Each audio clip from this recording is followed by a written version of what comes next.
মাস্টারের সুন্দরী বউ একদিন হঠাৎ মাঝরাতে উঠে দেখল তার স্বামীর দুই চোখ লাল, মাথার চুল এলোমেলো।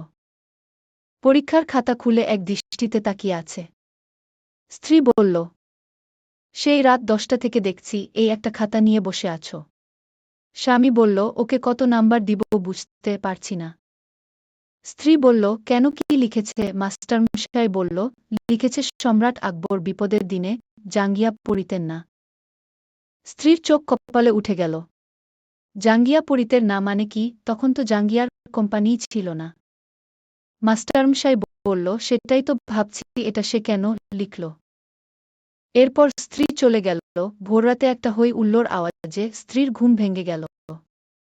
উঠে দেখল মাস্টার মশাই আনন্দের চোটে সারা ঘর নেচে বেড়াচ্ছেন। স্ত্রীকে দেখে জোরে জোরে বলতে লাগল, গিন্নি, নাম্বার দিয়েছি।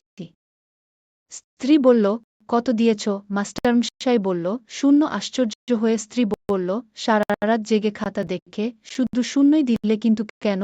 মাস্টারমশাই বলল, হারামজাদা কপি করেছে, সে দেখতে ভুল করেছে, যারটা দেখে সে টুকেছে সে লিখেছিল সম্রাট আকবর বিপদের দিনে ভাঙ্গিয়া পড়িতেন না। আর সে লিখেছে সম্রাট আকবর বিপদের দিনে জাঙ্গিয়া পড়িতেন না। কপি করার ফল সব সময় যে ভালো হয় না, এটাই তার প্রমাণ।